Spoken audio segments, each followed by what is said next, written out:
Então, a Uhum. família, a gente sabe que a família universal é a família espiritual. E o fato de você pertencer a uma linhagem, a um grupo, né, consanguíneo, é porque, digamos, esse é o processo de nascimento, né? Esse é o processo em que oportunizam os corpos, os veículos, para que os espíritos possam estar experimentando a sua trajetória, né? Então, a nossa família, eu entendo que é muito grande, é muito extensa, né? Quer dizer, do tempo que a gente vem reencarnando, enfim. Então, o fato de estar próxima é justamente para você poder conviver, né? Para você poder trazer o passado, por assim dizer, né? Para a condição atual, onde você, de fato, pode agir, né? Pode desempenhar o seu papel.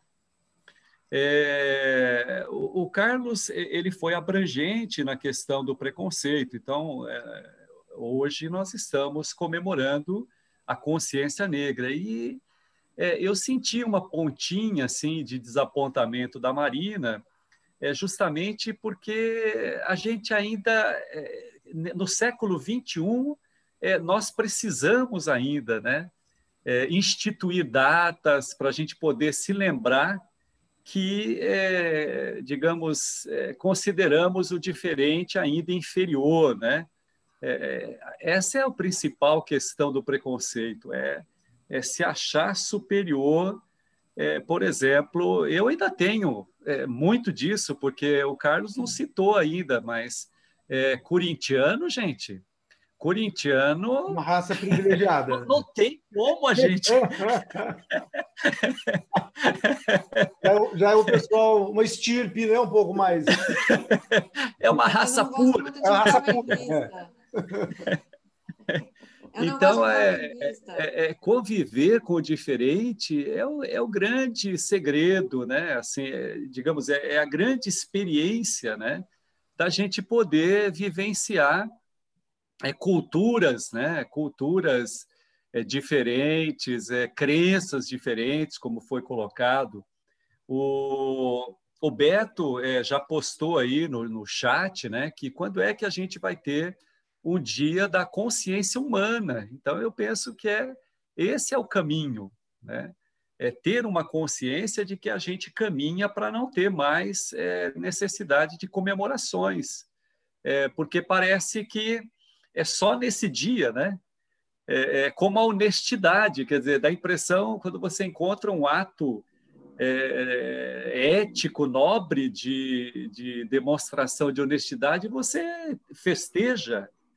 Quer dizer, quando é que a gente vai caminhar para compreender que isso é o natural? Isso aí é o procedimento natural, normal, né, do ser humano. É considerar o diferente apenas como condição de caminhada, como condição de estar e não de não ser, né? Eu também eu sou consorciado com uma oriental, né? E já faz algum tempo que nós nos conhecemos, né?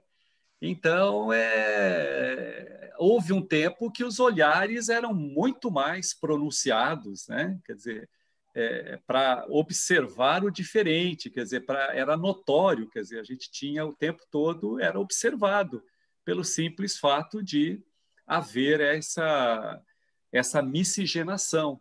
E nós nos encontramos num país que, poxa, não existe uma raça que não esteja, que não tenha um tronco aqui, né? Que não tenha.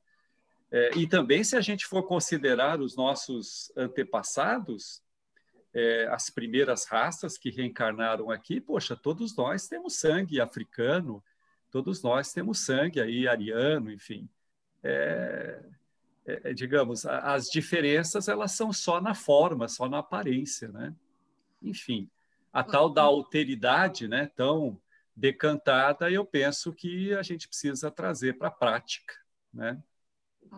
Infelizmente, a gente ainda tem que conviver com atos de ódio, né? Quer dizer, o preconceito ele leva a um nível insustentável, né? Inaceitável, que é, enfim, o ódio, né, com relação ao outro, né? Felipe, Eli, Felipe? Eu ia falar que assim, a gente tem essa discriminação, a gente fala de cor, de raça e coisa e tal, mas ainda eu acho que a gente está migrando também para uma discriminação hoje, que assim, existem umas almas novas nascendo, que eles não estão muito preocupados com o sexo em si, se é masculino ou feminino, eles são meio andrógenos, assim, eles gostam da alma da outra pessoa, da outra essência, mas não importa se é homem ou mulher. Isso, assim, para a gente é muito estranho. Mas, assim, eu não recrimino e coisa e tal. Mas para as pessoas, tem muita gente que se incomoda. Se a gente encontra um tipo desse, assim, eles são diferentes. Mas acho que cada um dentro do seu quadrado. E aí, assim, isso incomoda, eu acho que isso hoje incomoda muito mais uma outra pessoa do que por ser só um negro. Acho que o negro a gente está conseguindo já superar bastante coisa. Mas essas pessoas que elas não têm essa definição sexual muito definida, assim, clara, eu sou um homem, eu sou uma mulher, ou eu gosto das duas coisas, eu acho que isso está incomodando muito mais as pessoas hoje. As gerações mais velhas, né? A geração mais nova, eles falam assim, eu não gosto do corpo dela, não é ela, não é ele. Eu gosto da alma, da essência, do jeito, né? E isso está ficando uma coisa muito comum, é muito comum. Até a gente conseguir entender que eles não gostam da parte física, que a gente discriminar magro, alto, baixo, gordo, preto, branco, amarelo, japonês, italiano, não. Eles já estão numa outra fase, eles estão preocupados com uma outra coisa. O corpo, para eles, é uma coisa passageira. Eles já têm uma mentalidade espiritual mais conectada hoje. Só que daí eles estão mais conectados com a alma. Eles não estão preocupados se é baixo, é gordo, é alto. Uhum. E isso vale também para tudo, né? Por exemplo, se eu estou preocupado com a alma, como você colocou muito bem, eu não estou preocupado com a tua origem, né? De que lugar você veio. Eu não estou preocupado, por exemplo, com a sua cor, com a sua raça, com a sua religião, né? Porque nós somos... E o Mauro colocou de uma maneira muito interessante, porque hoje eu estou brasileiro, joseense, mas daqui a pouco eu não vou mais estar nessa condição. Eu posso nascer lá em Hong Kong, eu posso nascer lá em Dubai, eu posso nascer em outro lugar e ser muçulmano, e ser uma outra, né? E vou estar vivendo uma nova experiência, né? Então, isso é muito interessante. Por exemplo, a gente fala que o brasileiro trata muito bem estrangeiro.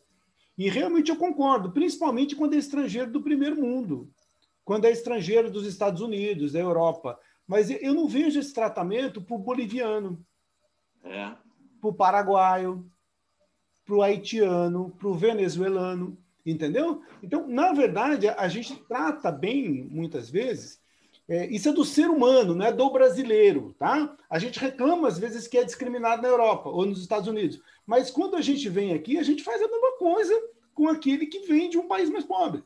Então, a gente está replicando aquilo que eles fazem, não é nada diferente, né? Então, assim, e de uma certa forma a gente é hipócrita porque quando bate na gente, a gente reclama, mas a gente faz com o outro, né?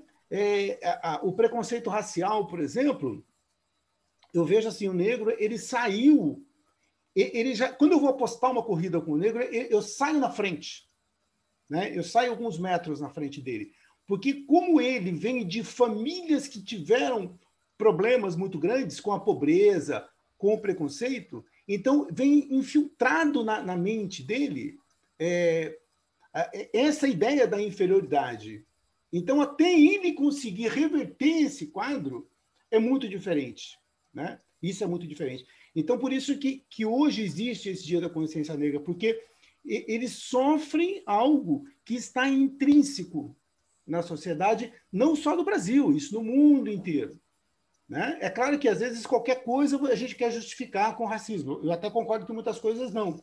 Mas é importante que a gente possa observar tudo isso que acontece, né? E começar a agir de uma forma diferente, entender que nós somos espíritos, né? E que vivemos experiências diferentes. Isso que você colocou com relação à sexualidade, eu penso que daqui para frente vai se tornar cada dia mais comum.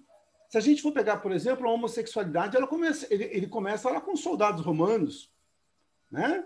E Gregos ainda, né? isso desde que o mundo é Gregos eram mundo. incentivados, inclusive. Isso. E aí o cristianismo ele vem dizer que isso é sujo, que isso é errado, né? E aí a gente acreditou que isso estava errado e aí houve uma repressão muito grande, né? Sempre. Então sempre existiu, mas as pessoas se sentiam reprimidas. E aí eu vejo muitas vezes a pessoa dizer, isso que eu estou dizendo aqui é polêmica, eu sei que muita gente vai ficar bravo, tá? Mas a pessoa fala assim, eu estou vendo aqui 2 homens e 2 meninas de mão dada. E isso vai ser ruim, porque o meu filho vendo isso, isso pode gerar uma influência nele. Eu falo, pô, mas tem 50 homens e mulheres abraçados e tem um casal ou 2 casais homossexuais. Será que o teu filho vai se influenciar por aqueles 2? Né? Então, assim, eu concordo que tudo existe influência, mas até que ponto, né? Então, quando que eu vou deixar que o outro viva a vida dele?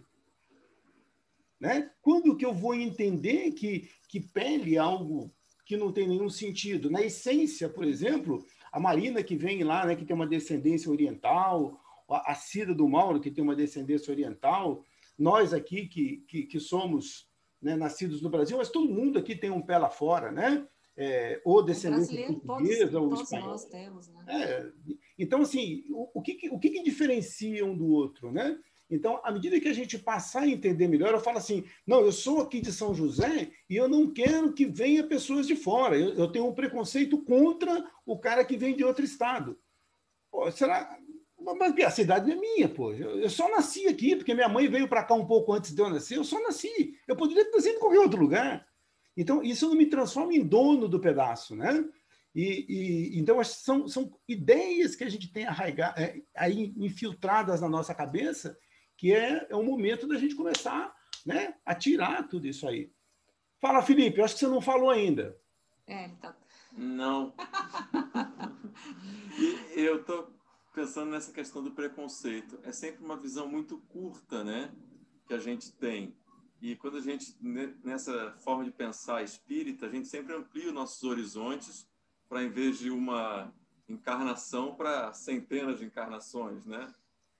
E o que eu fico pensando é... primeiro, falando sobre o que você falou da consciência negra, o Dia da Mulher, são necessários ainda. A gente tem uma herança maldita dos negros, um karma coletivo com a escravidão no Brasil. O Brasil foi um dos países mais cruéis com a escravidão e mais longevos. Né? Um dos últimos, né? Sempre houve escravidão. O termo escravo vem dos eslavos. Então, você vê como é curta. Ser louro, durante um tempo, era referência de escravo. Porque os romanos começaram a escravizar os eslavos, daí que veio esse nome para o latim. Slave, né? Slave.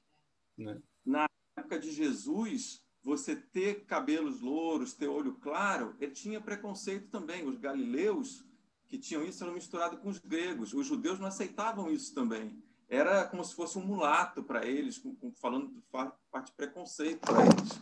Era um mestiço, que o judeu não era mestiço. O judeu, tanto romano, era moreno, era mais bonito de ser moreno. Até bem pouco tempo atrás, o bonito para o estereótipo humano era ser gordinho. Com o fascismo que surgiu na Inglaterra e começou a botar as pessoas mais magras se preparando para a guerra. Né? Então, todos esses preconceitos que a gente tem são coisas muito curtas, uma visão muito pequena da humanidade, da história. Né? Isso que eu fico vendo. Realmente, quando a gente abre o leque e pensa assim, eu já posso ter, minha família toda já pode ter reencarnado na África, já pode ter sido escravo, já pode ter em vários lugares diferentes, né? A gente começa a ampliar e se livrar muito mais desse preconceito. Eu lembro quando eu cheguei aqui em São José, em 97, para trabalhar, aí em São José, né? A gente está no Rio hoje. Está no Rio. Estou aqui na casa da minha mãe. Aí o pessoal perguntava assim, e aí, carioca, tá aguentando o trampo? Não tá muito puxado para você, não? Ó, minha mãe. Boa noite, tudo bem com a senhora? Tudo bom? Mas esses pequenos preconceitos que a gente vive no dia a dia, de várias formas, existem, e eu acho que é isso, é uma visão muito curta da gente como sociedade, né? Você sabe que hoje eu estava aqui no almoço, eu estava falando isso, né, com minha esposa. Eu falei, você vê, né? O carioca é discriminado, a carioca não gosta de trabalhar, né? Eu falo, puxa vida, o Rio de Janeiro, a segunda maior cidade do Brasil, 6 milhões e meio para 7 milhões de pessoas, uma cidade que é a capital cultural do Brasil né? E durante muito tempo a capital, você vê, ninguém trabalha e a cidade chegou onde chegou, né? Eu queria saber qual que é a mágica, né? Você vê o mineiro, né, que sofreu muito aqui em São José também de preconceito. Então, você vê, é tanta bobagem que a gente ouve, né? E o preconceito ele está muito ligado à pobreza. Então, por exemplo, por que a questão do negro? Por que ela existe? Porque o negro, como você falou, ele me lembra a escravidão. Então, como ele me lembra a escravidão, eu não quero o negro. Se ele me lembrasse, se ele tivesse associado aos grandes reis da África, né, do Egito, da África, aí sim, agora pode ser negro. Né? Então, a gente sempre associa a escravidão. Você quer ver um pessoal que nunca sofreu preconceito aqui em São José? Pessoal de São Paulo, capital. Entendeu? Nunca sofreu preconceito. O carioca sofre, o mineiro sofre, o nordestino sofre. Mas o cara de São Paulo, capital, por quê? Porque quem vem de São Paulo, lá no inconsciente, pelo menos antigamente, a gente achava que quem vinha de São Paulo tinha dinheiro. Não é assim? Né? Quando eu era garoto. É escravo do dinheiro, paulista. Então, quando eu era garoto, eu imaginava que todo mundo que morava em São Paulo. O preconceito. Então, o cara que está tudo certo. O que vem de outro lugar pobre não pode. Não que o Rio seja pobre, que o Rio tinha rivalidade com São Paulo, né? Então, aí por isso que surgiu essa briga, né? Mas você vê que interessante. Então, é hora da gente quebrar mesmo essas coisas, né? E buscar o ser, né? Buscar a essência das pessoas, né? E passar a ver muito mais a questão espiritual do que essas cascas, né? Os rótulos, as aparências, né? Que acabam fazendo com que a gente seja preconceituoso. Eu imagino... Mas eu, nessa questão de preconceito, estou melhorando. Eu estou consorciado, Mauro, com uma vascaína. Ah. Ele gostou do consorciado, ele só queria usar essa palavra. Fica vascaína? Vascaína. Vou te contar, uma vez eu estava no Central Park com o Cadu, e aí eu falando em português com o Cadu, aí chegou uma senhorinha do meu lado, uma senhorinha mesmo, tinha uns 80 e poucos anos. Ela falou assim para mim, que língua que você está falando? Eu falei, português. Aí ela, português? Eu sou brasileira. Ela, mas tem brasileira branca assim? Isso aí. Eu falei, não, só tem macaco. Eu com a minha cara também, se eu falar que eu sou brasileira, também o pessoal acha estranho. Eu sou brasileira? Não, né? A coisa é que a gente é um grande... O Brasil é um caldeirão de raça, né? E aí eu fico imaginando, nessa visão espírita, a gente é um caldeirão de espíritos que já passou por tudo quanto é lugar no mundo, né? E só que a gente tem essa história de mistura racial, foi no século XX, praticamente, quando vieram muitas imigrações e tudo mais. A Europa, ou o Japão, como a Marina estava falando, já sofrem migrações há muitos séculos, de tudo quanto é raça, de tudo quanto é lado também, né? Não existe raça pura nesse mundo, né? Muito difícil. Talvez no Tibete, ou sei lá onde, né? Raça ariana, né? Deixa eu só fazer uma adenda aqui antes de entregar para o Mauro. O Fluminense, você está aí no Rio, você sabe que o Fluminense é pó de arroz, né? Sim. Por que é pó de arroz? Vocês sabem por quê? Eu conheço a história. Né? Por causa dos negros que jogavam no Fluminense e que não eram aceitos, né? E aí eles tinham que passar pó de arroz para aparentar brancos. Isso negros, no século XX. E aí o suor escorria e aparecia que eram negros.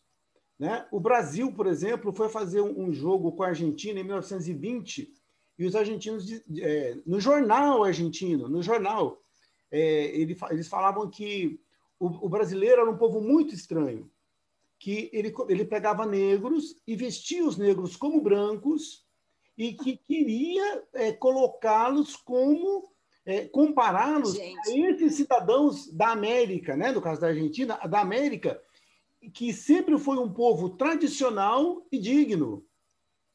Entendeu? E aí o Epitácio Pessoa, que foi o presidente da época, quando o Brasil voltou a jogar no ano seguinte na Argentina, ele pediu para montar uma seleção só com brancos.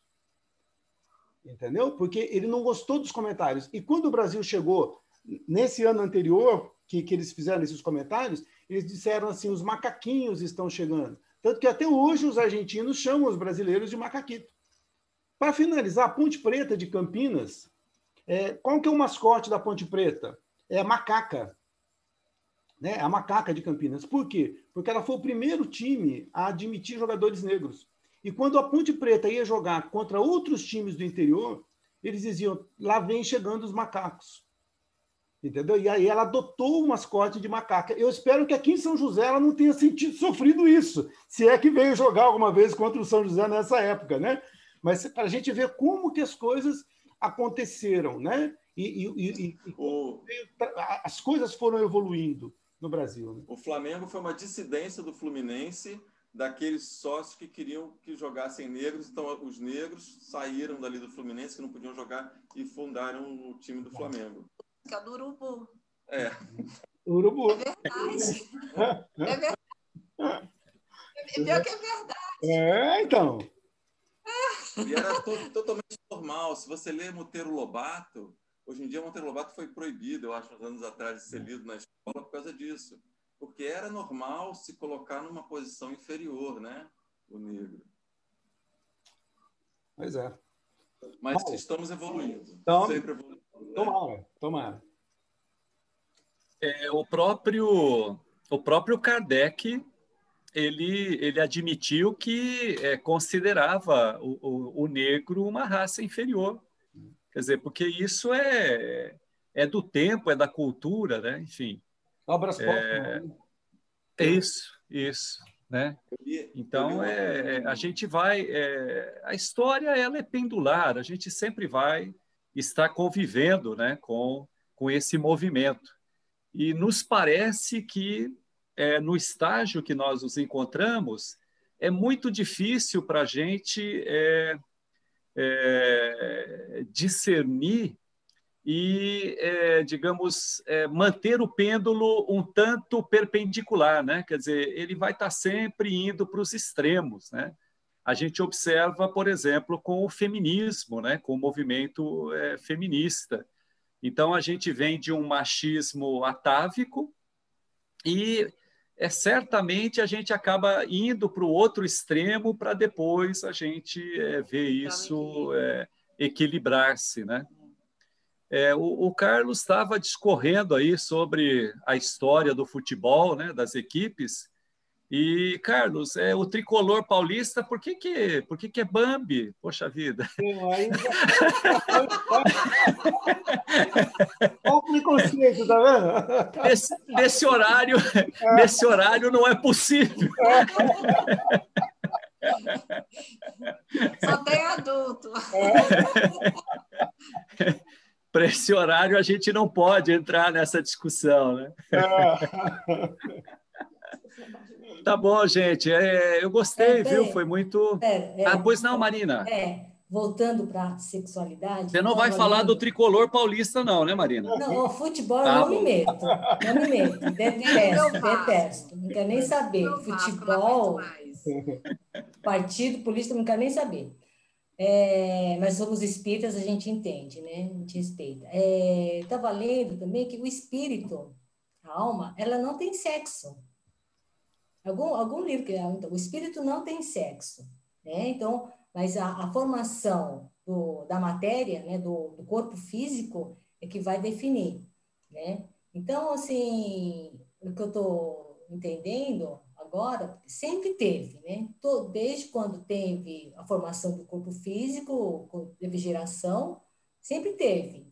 Acho que o que escolheu ser hétero e o que era homo, mas pela repressão ou da família, da sociedade, do tempo que o homossexual estava vivendo, era tão reprimido que não se via tanto quanto se vê hoje casais homossexuais, né? Porque sempre teve. Acho que a repressão da sociedade, o aceite da sociedade, não sei se agora chegou aqui, mas eu acho que na Europa, Estados Unidos, em outros países com sei lá, cultura diferente, já estava mais sendo aceito, né? Então, aí tem um raciocínio do espírito não tem sexo, mas o corpo físico é que tem, e aí a matéria vai escolher se vai querer ser hétero ou homo. Mas Deus também fez os dois sexos diferentes para a procriação, né? E agora, se tiver, e acho que não tem tanto homossexual assim, mas tá mais visível, né? A gente encontra mais, né? A sociedade está aceitando mais, tal. E essa reprodução não vai ter. Então, assim, a espiritualidade é algo divino mesmo, é uma providência divina de ter esses casais homossexuais para não ter, para conter essa procriação. Eu não estou entendendo meu questionamento? Estou entendendo, Marina. Estou entendendo. Eu compreendo que, como você disse, não é agora que nós temos homos, né, homossexuais. Sempre houve isso. E agora, claro, está mais exposto, há uma liberdade, né, uma liberdade maior e, enfim, digamos, a gente tem um quadro mais exposto, por assim dizer. Não acredito que vai chegar nessa condição. De novo, falando sobre a questão de vivenciar na experiência, o corpo masculino ele tem uma personalidade, ele tem uma psicologia masculina, diferente da psicologia feminina. Então, da mesma forma, os espíritos terão que experimentar ou ser masculinos ou ser femininos, ser macho e ser fêmea. A condição de macho e fêmea para o nosso estágio de desenvolvimento é através do sexo e da forma com que nós conhecemos a concepção. Agora, nós não sabemos mais à frente como é que se pode conceber, se existem outras formas de concepção, né? Então, quer dizer, a gente tem muitas variáveis aí dentro desse universo, né? E também existe ainda aquela questão de a gente acreditar, e pode ser razoável ter lógica isso, que a condição de homossexualismo, é por uma questão de estar no cruzamento aí, ou no meio dessa questão de macho e fêmea. Então, de repente, você viveu muitas encarnações num corpo masculino e, de repente, você veio no corpo feminino. Então, há uma dificuldade, podemos assim dizer, né? Eu não quero dizer que é só isso, mas isso pode ser um elemento de você encontrar pessoas que não se identificam com o corpo, né? Com aquela psicologia, né? Então, digamos, o macho é mais forte, a fêmea é mais passiva, a fêmea é mais resistente, por assim dizer, né? Enfim, tem uma série de coisas que vão distinguir esses experimentos. E o espírito, como você disse, que até onde a gente compreende, né? Não tem sexo, ele vai, ora, experimentar essa psicologia masculina, ora, experimentar essa psicologia feminina. Se eu não fui mulher ainda, serei. Se não fui homem ainda, serei. E assim, eu entendo que até a gente construir, digamos, o conhecimento necessário para alcançar um estágio onde, digamos, não precisaremos mais essa distinção, né? Onde o preconceito, por exemplo, já vai estar, digamos, eliminado do nosso dicionário, né?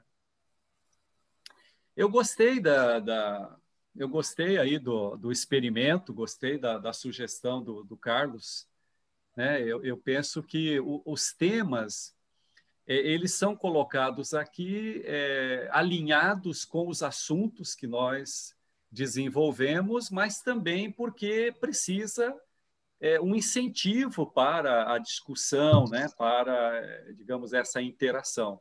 Então, trazendo temas a gente pode muito bem, enfim, discorrer sobre eles, né? Nós fizemos uma experiência com a turma, ou tivemos uma experiência com a turma 39, que é uma turma que está terminando no sábado, antes de voltar para as aulas dessa forma aqui, digamos, virtual, nós começamos a nos reunir e lançar um tema para discussão, né, para fazer o experimento. E as 2 horas nunca foi suficiente para a gente concluir ou para a gente chegar a uma conclusão, né? Então, de fato, tendo algo para você aquecer, para você alavancar a discussão, a gente vai longe, né? É pena que na sociedade a gente não tenha, digamos assim, esse recurso aqui. Olha, aqui nós estamos num grupo e nós temos condição de estar conversando isso, digamos que num nível assim um tanto mais elevado. Isso dentro da sociedade é muito difícil de discutir, né? E a gente deve fazer isso, né, o tempo todo e no ambiente que estivermos, achando condição e vendo a possibilidade, isso é muito rico, né? Eu penso que isso nos ajuda muito a, por vezes, mudar os nossos conceitos, né? Os nossos preconceitos, enfim, nos colocar numa condição, digamos assim, razoável, né? de interação com a sociedade. Legal. E a gente vai ter, na aula de hoje, também essa oportunidade. Eu vou compartilhar com vocês aqui a nossa tela. Boa noite, Pedro. Tudo bom? Seja bem-vindo. Opa, o Pedro entrou. Boa noite. Ô, Pedro, você não é mais corintiano, que eu saiba, né? Não, corintiano. Sério? Só porque seu São Paulo ressuscitou, você está fazendo graça aí?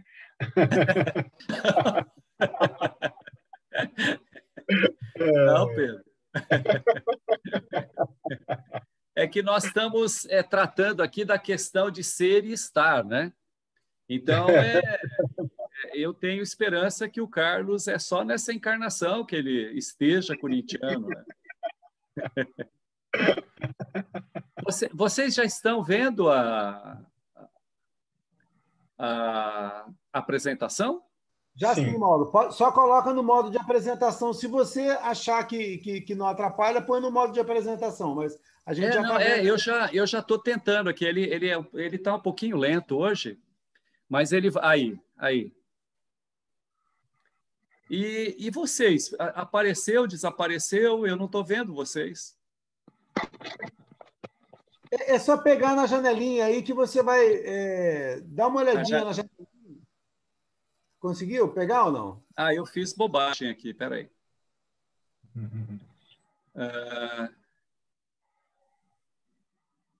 Nossa. Vocês voltaram agora. Apresentação que eu fiz um... Clique em cima da primeira, eu acho que vai dar. Clique em cima da primeira aí. Aqui? Tá. Voltou. Legal. Tá vendo a gente agora ou não? Não, desapareceu de novo. Quando aparece a apresentação, eu preciso descobrir onde é que eu aperto aqui para... Eu sou mais idoso. Alt-Tab. Vai dando Alt-Tab que você vai achar a nossa telinha. Pega Alt-Tab e vai apertando ele que você vai achar a telinha. Espera aí, Carlos. Que é Alt-Tab? Alt e naquela flechinha que tem, naquela tecla, naquela que tem duas flechinhas, uma para cada lado. É o parágrafo, né? Isso. Alt, e aí você vai vendo, você consegue ver as várias telas que estão por baixo. O pessoal mais idoso tem dificuldade com tecnologia. Então, Pedro, você sabe que eu fico por conta porque de cada vez, a cada experiência, ela se comporta diferente. Agora você está vendo, desse jeito você está vendo a gente e a transparência? Não. Peraí. Apareceu aqui participantes. Opa! Agora sim. Desculpa, a bateria do computador acabou. Ah, agora sim.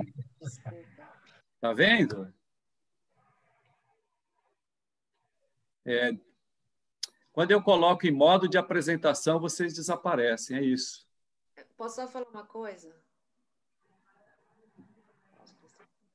Pode falar, Ellen. Deixa eu fazer diferente. Helenismo é um nome tão bonito.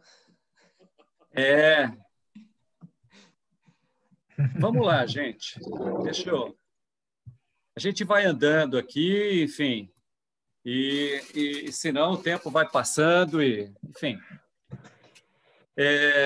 Então, nós estivemos às voltas no capítulo anterior com o conhecimento em Aristóteles, né? Vimos a sua lógica, a sua ética, e vimos o quanto ele representou para a história da filosofia.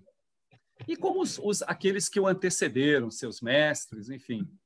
E a gente vai perceber aqui, a partir da filosofia do helenismo, posterior, principalmente a esse ícone que foi Aristóteles, que não vai aparecer mais nenhum expoente individual com um sistema próprio desenvolvido, né? E sim, nós vamos ver escolas, né? Nós vamos ver grupos, né? Surgindo, trazendo uma nova concepção, dando um novo direcionamento e contribuição, portanto, para a filosofia. Eu tenho que dar os créditos aqui a esse trabalho que nós vamos, a esse roteiro, né? Que nós vamos desenvolver, a esses professores aqui, o José Ferreira Júnior, o Robson Costa, esse Frei OFM, né? O site InfoEscola, o nosso livro de filosofia, História da Filosofia e Principais Filósofos, do mestre Allan Kardec, e também Vivendo a Filosofia, do Gabriel Chalita. Então, a gente trouxe aqui o roteiro desses professores para dar para a gente assim uma eu diria que uma noção mais esmiuçada, né, do que foi essa filosofia do helenismo. A nossa reflexão é aquela que está no livro, né, e ela fala sobre o espírito da fortuna.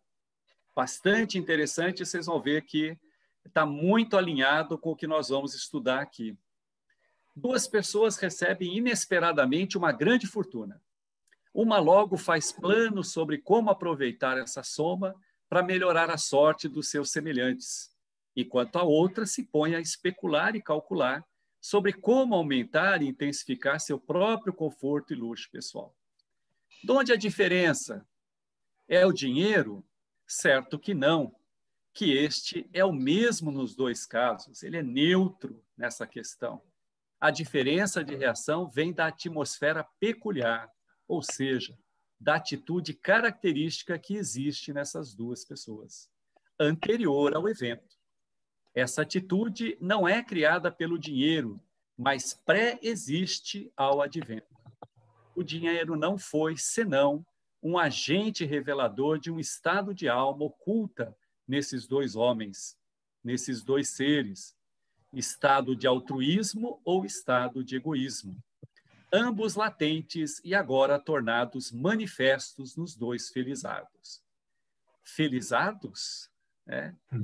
Então, vocês vão ver que é bastante sugestiva, né, essa reflexão que o Allan coloca aqui no início do capítulo, para mostrar para a gente que nós temos que o dinheiro aqui, no caso, ele é um fator extrínseco, né, ao indivíduo, extrínseco, ele está fora do ser. Agora, ele provoca uma reação e vai depender do estado de espírito do indivíduo que interage com o dinheiro, por assim dizer, para para a avaliação ou juízo de valor dessa atitude, né? O dinheiro ele é neutro, né?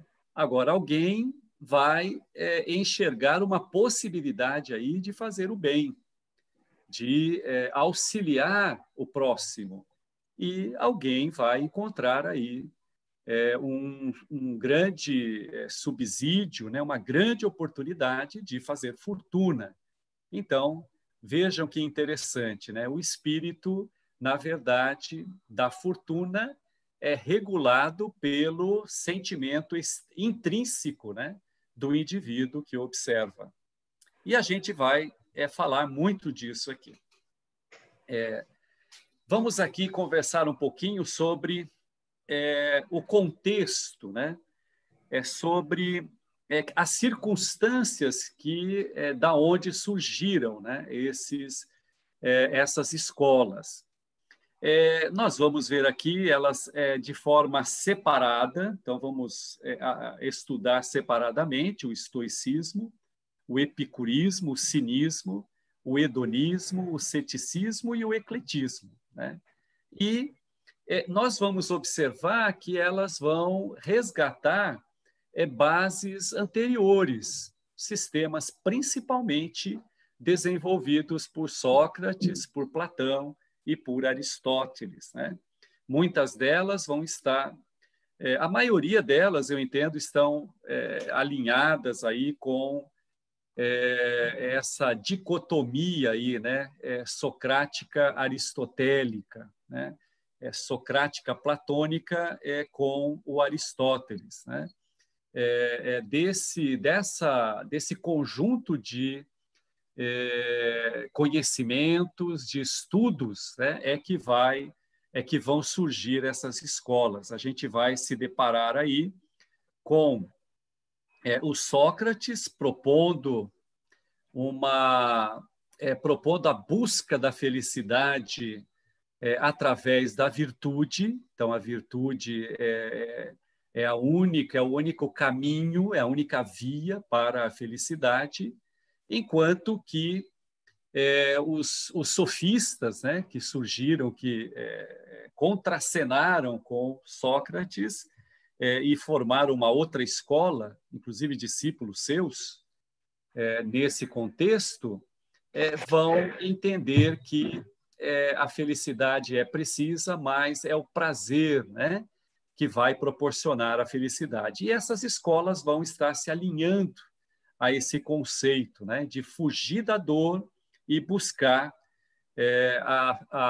o prazer, né, buscar o prazer sem medidas, ou o máximo do prazer, por assim dizer, no aqui e agora, naquilo que é concreto, que é bastante aristotélico isso, né? Bastante assim real, por assim dizer. Nada de mundo ideal, nada de mundo platônico das ideias, e sim esse mundo real aqui. E a gente vai conhecer, vai também reconhecer esse período como período ético. Então, é justamente isso que a civilização, né, está buscando nesse período. E a gente vai ver por quê. Principalmente porque a Grécia foi conquistada, né, pela Macedônia, e mais à frente um pouquinho Roma são os romanos que vão conquistar a Macedônia depois da morte do Alexandre, né? Então, vocês vão perceber que nisso, eu diria que é central, né, a questão de surgir esses movimentos, tá? A gente sabe que nós vimos, né, que o Alexandre, preceptor do Aristóteles, ele vai irradiar a cultura, né? Quando da conquista por parte do seu pai, do Filipe, da Grécia, ele vai irradiar todo esse conhecimento, toda essa cultura grega nos países do Mediterrâneo. Então, ele vai para a Ásia, né? Ele vai para o Oriente, ele vai aí para a África, enfim. Então, vai haver aí uma mistura, né, uma miscigenação dessas culturas. Então, nós vamos ver o encontro, né, do Ocidente com o Oriente.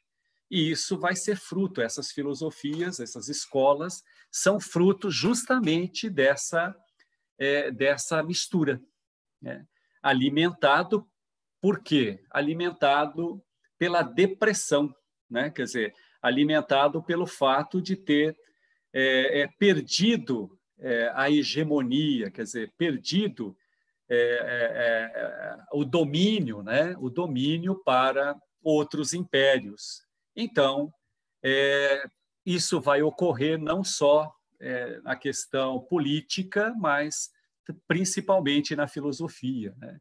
Então, a filosofia vai sentir bastante e vai haver esse movimento que nós vamos estudar dentro dessas escolas que aqui virão.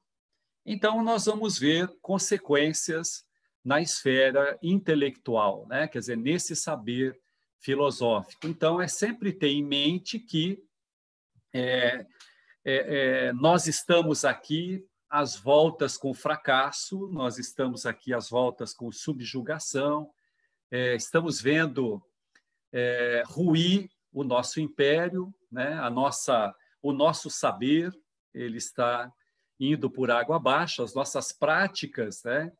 Dentro da polis, por assim dizer, dentro da cidade, agora, digamos, estão globalizadas, né? A polis agora é o mundo, né? Então, é interessante observar esse movimento, né? Esse movimento de séculos, aí é lógico, mas agora nós, depois de concretizado, nós temos isso dentro da história, né? Então, põe fim àquelas grandes especulações teóricas. Então, o filósofo, né, que vivia, digamos, com o tempo, ele precisava de tempo e ele era aquele que tinha tempo para a especulação filosófica, né? Esse povo agora vai se preocupar com a sua questão existencial. Como é que nós fazemos agora, né? Vamos sair da teoria aqui e vamos para a prática. A gente precisa ser feliz. Quer dizer, dentro de tudo isso que está ocorrendo, nós buscamos a felicidade. Então, a gente tem, como eu disse antes, o fim da polis, né, do Estado, que a gente vai se lembrar quando nós estudamos a civilização grega, que a Grécia abrangia tudo isso e cada Estado era independente. Então, agora não existe mais essa independência, não existe mais esse perfil, né, particular, podemos assim dizer, de cada cidade, de cada polis. A polis agora ela é cosmopolita, ela abrangeu todo o mundo, né? E a gente vai ver aqui uma mudança da filosofia mais como autoajuda. Então, a filosofia que desenvolvia uma especulação teórica em função tanto do exterior, tanto da physis como do antropo, do interior, agora ela vai buscar nos auxiliar, nos consolar, né? Acaba a política e a esfera pública e assim o combustível da filosofia, né? Que eram os debates em praça pública. Nós vimos isso, havia essa condição, né? Digamos, da discussão, né? da resolução dos problemas no entorno da dialética, em torno da discussão. E, enfim, repetindo, a gente não vai ter mais grandes construções filosóficas, né? O homem da cidade, o homem citadino, é substituído pelo homem indivíduo, né? Então, eu vou passar a me preocupar mais, digamos, com a minha condição existencial. A filosofia se volta, né, para essa condição do que é viver bem, qual é a arte de viver, né? Como fazer para viver feliz. A Grécia não era mais o centro cultural do mundo. Os principais centros da cultura helenística agora vão se transferir para Alexandria, né, no Egito, Antioquia, na Turquia, e Pérgamo, na Ásia Menor. Então, vejam, digamos assim, esses grandes centros, né, que vão passar a desenvolver essa cultura, que vão desenvolver esses processos de como viver bem, né? E a gente vai ver basicamente 3 reinos aí, se a gente pode assim dizer, né? Principalmente com a morte do Alexandre. Então, seus imperadores aí vão acabar assumindo, né, as suas regiões, os seus impérios, e basicamente aqui só para mostrar para a gente como é que ficou dividida essa questão que nós citamos antes, desses grandes centros, né, na Ásia, vamos dizer aqui entre a Ásia e a Europa, que é a Turquia, que está ali nessa questão, dentro desse contexto, e aqui o Egito, né, a parte norte da África, né? Então, a gente vai ter o reino da Síria, que abrangia a Síria, a Ásia Menor e a Mesopotâmia. O reino do Egito compreendia o Egito, a Arábia e a parte da Palestina. E o reino da Macedônia, né, que englobava toda a Grécia. Entre os séculos 2 e 1 a.C., né, todos esses grandes reinos e outros menores foram conquistados pelos romanos. Então, vejam, só nesse movimento aqui a gente já saiu lá do século 3, né, da onde começou todo esse movimento, permeamos aí o século 2 e 1 e a gente já praticamente viu isso sobrevivendo, né, dentro do Império Romano.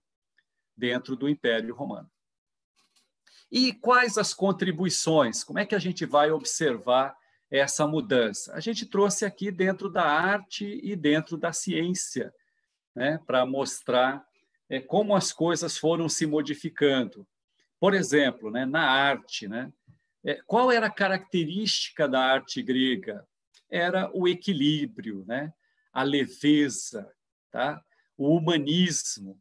Quer dizer, as artes helenísticas que surgiram nesse período, elas vão perder essa característica do equilíbrio, do humanismo, né, da leveza, e vão ganhar contornos mais realísticos, né? Quer dizer, buscando um exagero no sensacionalismo. Quer dizer, a gente está procurando, a gente está buscando ser feliz, tá? E, portanto, a felicidade a todo preço. Os artistas helenísticos não se preocupam, então, com o belo, né? Eles vão buscar aquilo que é grande, vai buscar aquilo que é luxuoso, tá? Então, a gente tem aqui, por exemplo, ilustrado, né, algumas obras, digamos, desse período do helenismo, ok? A gente tem aí o grande templo de Zeus, que vai ilustrar aqui, está no fundo aqui, né?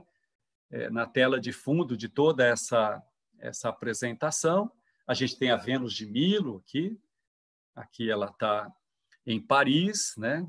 O Farol de Alexandria, uma grande construção, uma grande referência, e a Vitória Samotrácia. Então, essas obras elas representam esse período onde vamos saindo da leveza, do equilíbrio para o luxo, né, para o grandioso. Só para a gente poder assimilar melhor, né, e entender essa passagem, né? Ô, Mauro, Na ciência. Só para tentar contribuir. Opa, desculpa. Eu não sabia que o Templo de Zeus era dessa época helenística, não. Eu tenho uma foto lá no Templo de Zeus, do lado das colunas, umas caídas até. É uma coisa assim enorme. Eu vou ver se eu trago na próxima aula, eu mostro para a gente ter noção do tamanho que era o negócio. Era sim. Então, você está dizendo que ele não foi construído nesse período? Não, eu não sabia que era nesse período. Ok. Bacana. Você sabe que quando eu estava montando isso aqui, eu lembrei de você. Eu vou mandar... Você, numa outra aula, a gente ficou sabendo que você viveu lá na Grécia, né? Bacana. Eu vou mandar uma foto do lado do Templo dos Zeus, o que sobrou dele, né? Legal, legal. Colunas, legal. É uma coisa que eu nunca vi tão grande, é muito grande. Impressionante. Então, esse é o verdadeiro exemplo, né? Assim, o farol de Alexandria, né? Enfim, hoje o que restou dele é muito pouco, mas, enfim, foi muito grandioso isso, né? Muito, enfim, muito sensacional, né? Na parte do desenvolvimento da ciência, né? Dos descobrimentos, das invenções, a gente vê isso muito forte na astronomia e na matemática, né? A gente vê isso bastante evidenciado, né? Enfim, houve um desenvolvimento muito grande aqui e, claro, vai perdurar, perdurou, né? E até hoje a gente tem o resultado, né? O legado de tudo isso. E esses dois expoentes aí vão marcar esse período, o Euclides e o Arquimedes, né? O primeiro, ele desenvolveu aí conhecimentos extraordinários aí na geometria, né? A geometria euclidiana, né? E o Arquimedes, a gente tem a imagem dele movimentando o mundo, né? O globo, através da alavanca e do ponto de apoio, né? E ele também, olha, inventou aí o parafuso tubular para bombear a água. Então, eu já, digamos assim, sou curioso a respeito disso, né? A gente encontra tudo isso na natureza, quer dizer, a própria natureza ela construiu isso, né? Mas é preciso que o homem, né, com a inteligência, ele tenha a sapiência e a humildade, né, de observar o óbvio, né? E a gente tem grandes jardins suspensos aí que eram irrigados aí através desse processo, né? Helicoidal, podemos assim dizer, esse parafuso tubular, né, para bombear água é algo como um parafuso helicoidal que você pressiona e a água você leva, né, fora da gravidade, né, quer dizer, a não ser não sendo pela gravidade aonde você precisa. A hélice, lentes convexas e criou um planetário, veja, né? Bacana, é muito bacana a gente estudar isso e verificar que hoje nós somos assim herdeiros, né, de tudo isso, quer dizer, encontramos não, claro, hoje nós temos, talvez, estivemos falando em reencarnação aqui no início, e poderíamos estar lá, né, experimentando isso, mas hoje a gente tem até dificuldade para compreender como é que funcionam, né, esses mecanismos, e foram esses homens aqui, essas cabeças, né, que descobriram isso. Para defender a cidade, olha, ele vai desenvolver catapultas, né, para combater o inimigo, né? Sistemas de espelhos, né? Onde ele vai reproduzir e potencializar, né? Exponenciar aí os raios solares para, digamos, chegava a incendiar navios aí. Então a gente vê que ele foi bastante produtivo, né? E uma mente muito fértil, né? Então estão aqui os nossos amigos Arquimedes e Euclides, né, com as respectivas datas aí de nascimento e de morte, né? Muito legal. Então, essa seria aí a introdução, estaria lá no nosso capítulo lá das filosofias antropocêntricas, né, que vão justamente formar contrapontos aí nessa busca, né, desesperada aí por satisfazer, e diria, né, a autoestima, né, quer dizer, é um povo que se encontra muito deprimido, com a autoestima lá embaixo, e buscou o prazer, quer dizer, buscou na realização do prazer a sua felicidade. Então a gente vai ver aqui os estoicos, tá? O Zenão de Sítio é o idealizador, é aquele que representa, né, os estoicos, o estoicismo. O nome vem de pórtico, né, de pórtico pintado, e surgiu lá no ano 300 em Atenas. Tá? A gente tem uma subdivisão dentro dos períodos dessa escola. Lá o antigo é do século IV até o século VI, antes de Cristo, né? O médio está do 2 até o 1, e o novo estoicismo ele já adentra o período do Império Romano, né? Ele vai assumir tons religiosos, né, e de meditação moral.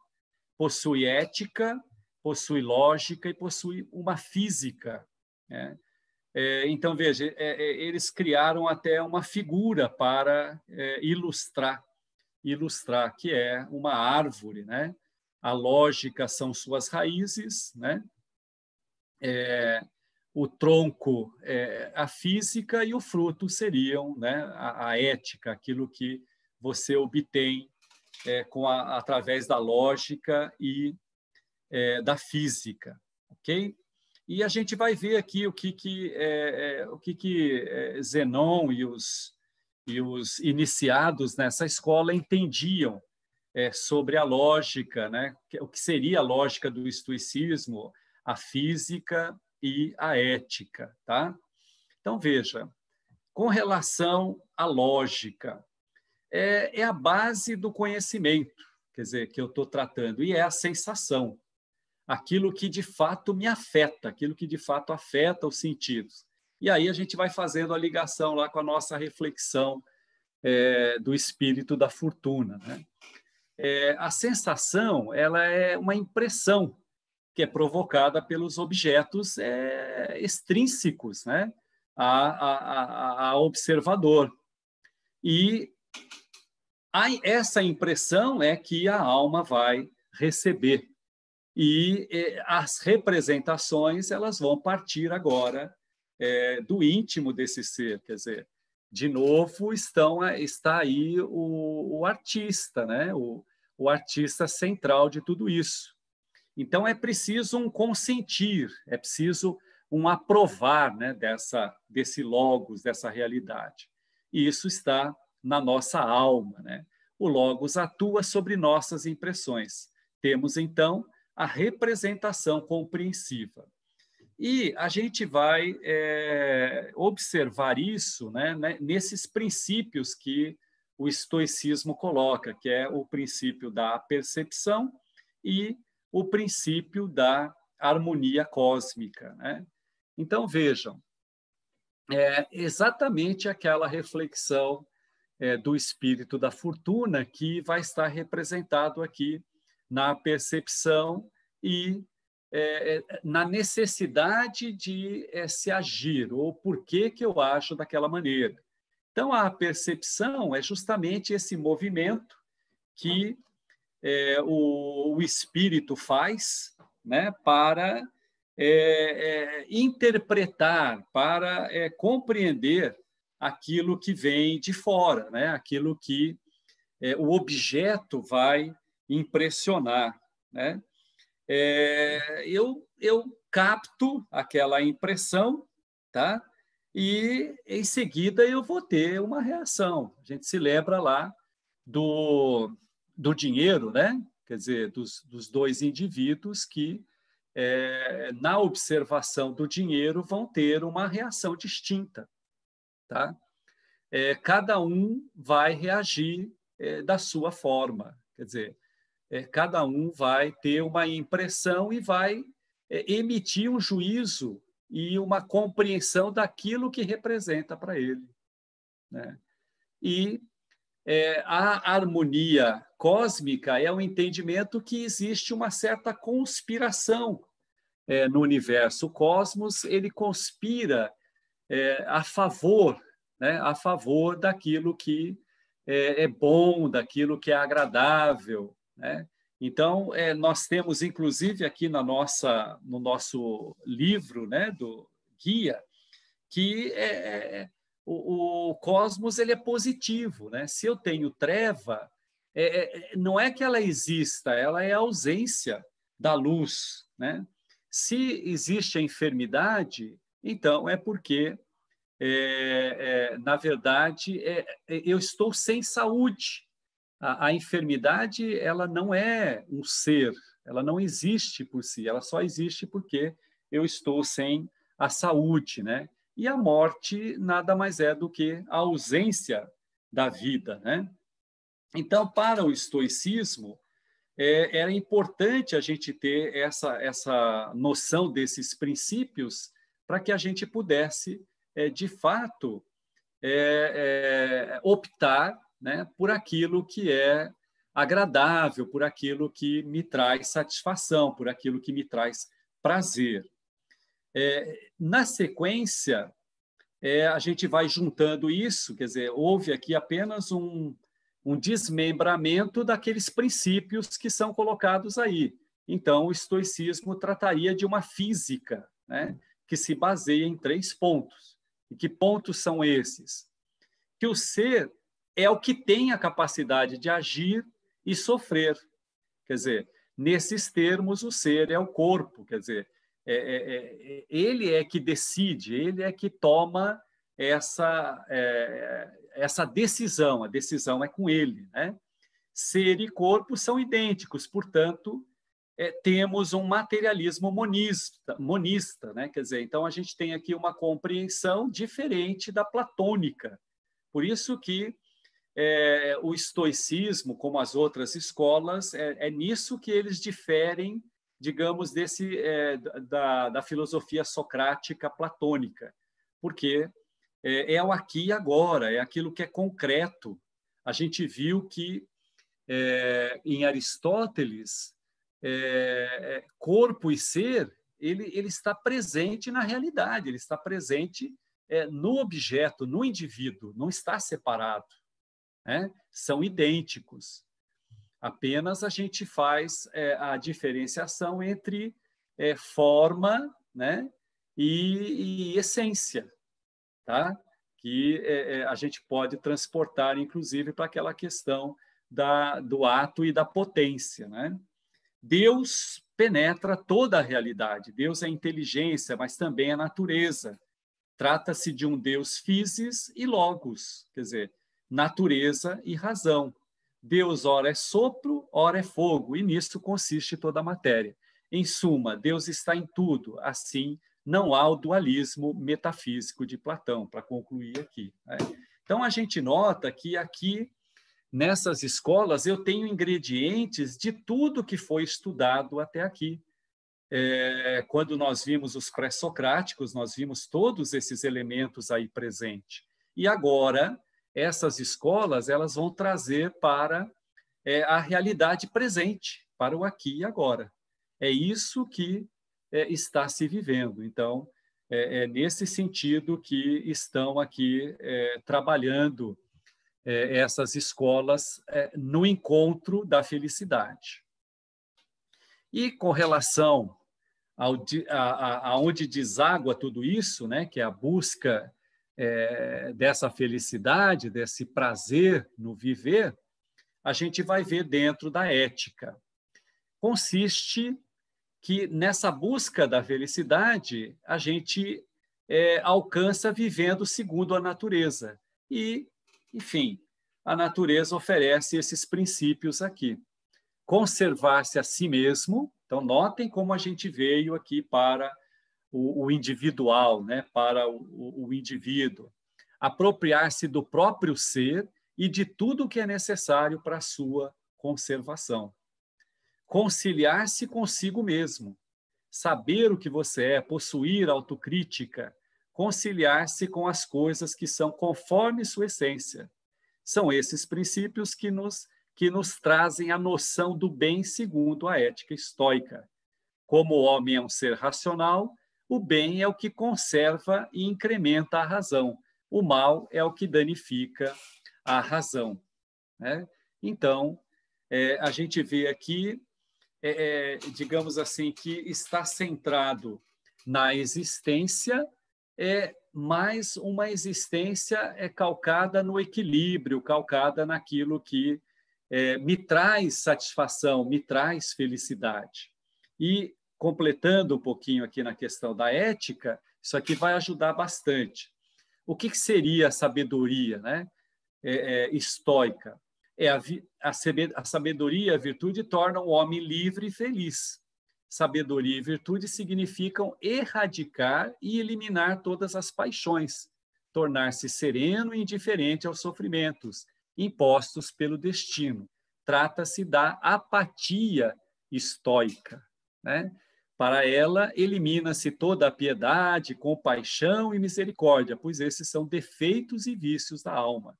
O sábio não se comove em favor de quem quer que seja. Não é próprio do homem forte deixar-se vencer pela piedade e afastar-se da justa severidade, né? Então, a gente nota aqui que eu estou centrado no eu estou centrado no indivíduo, né? Eu busco uma vida feliz, mas dentro de uma racionalidade que, digamos, o sofrimento do outro, tá?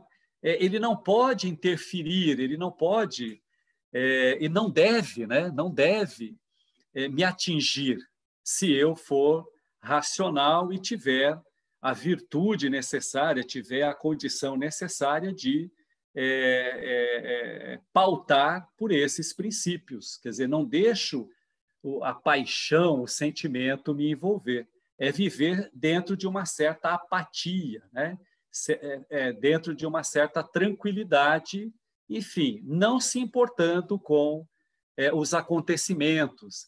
E eu diria que aqui a gente não, digamos assim, eu não devo me importar nem com a dor, nem com a doença, nem com a falta de dinheiro, coisa desse tipo, desde que isso não interfira na minha felicidade, desde que isso me traga prazer, desde que eu possa viver prazerosamente, enfim, não importa o que estiver acontecendo. A exemplo do tema que nós passamos a desenvolver no dia de hoje, né? A gente trocou por aquela reflexão em torno do preconceito, mas nós vamos voltar na próxima aula a discutir sobre o presente, né? Quer dizer, não aceitar aquilo que pode me trazer infelicidade.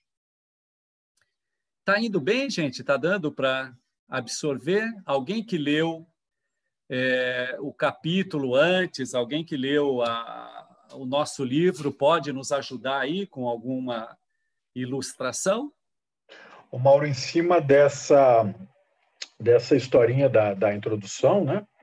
A gente vê que aquele ditado, a ocasião faz o ladrão, vai por água abaixo.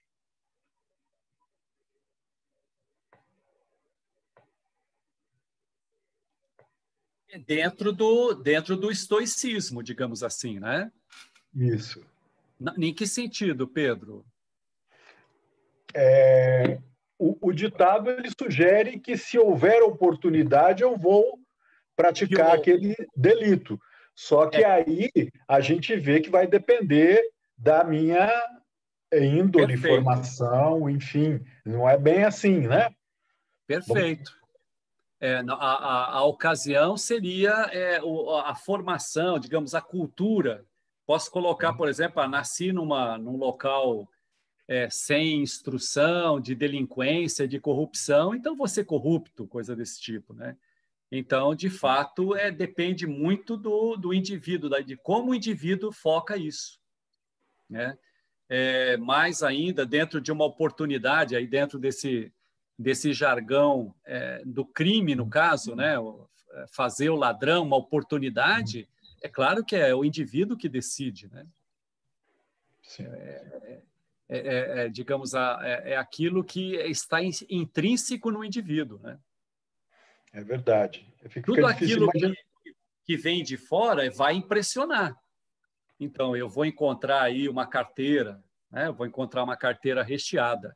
Poxa vida, né? Ocasião de saldar dívida, ocasião de pagar prestação atrasada, mas também pode ser ocasião de pensar, puxa, a pessoa que perdeu essa carteira também poderia estar indo pagar uma prestação, né? Enfim. Então, essa é a condição, digamos, aonde é preciso levar em conta esses dois princípios, né? Do estoicismo aqui, que é a percepção e a harmonia cósmica, né? Está baseado principalmente nesses dois conceitos, ou nesses dois princípios. Sim. É claro que... Desculpa, Mauro. Assim, como exemplo, né, fica difícil imaginar, por exemplo, um Chico Xavier, né? Eu estava lembrando aqui aquela oportunidade que o pai do Chico leva ele ao prostíbulo, né? E ao invés dele ser corrompido pelo ambiente, ele bota todo mundo para rezar lá, né? Essa aí eu não lembrava, não, Pedro. Legal. Okay. Muito, é por aí mesmo, né? É por aí mesmo. Enfim, depende muito do indivíduo, né? Legal. Os hedonistas. Nós vamos ver aqui, gente, que essas Mauro, posso fazer uma última pergunta sobre o estoicismo? Opa! Sim, é sobre aquele slide aos 14 que fala do monismo, né? Então, para os estoicos, não existiria sem o ser, sem o corpo, a continuidade da alma? Ele não está separado, né? O monismo, ele vê que tudo tem um só princípio. Então, no estudo ontológico do ser, ele é uno, né? Ele é de um princípio só. E o dualismo é esse que concebe, digamos, o ser oriundo de mais substâncias, ou a realidade. A gente pode falar aqui em realidade, porque no nosso, com a instrução que nós temos até aqui, nós sempre vamos levar para esse campo da espiritualidade e da materialidade, né? Mas não havia esse conceito na época. Não há essa compreensão. A compreensão é da realidade. A realidade, ela é monista ou ela é dualista? Então, para o hedonista e para os estoicos, enfim, a gente vai ver aqui para os epicúreos também, quer dizer, há um monismo dentro desse conceito, dentro da realidade. A realidade, ela é única, como Aristóteles entendia. A alma da coisa está naquilo que, sem aquilo, ela não é aquela coisa.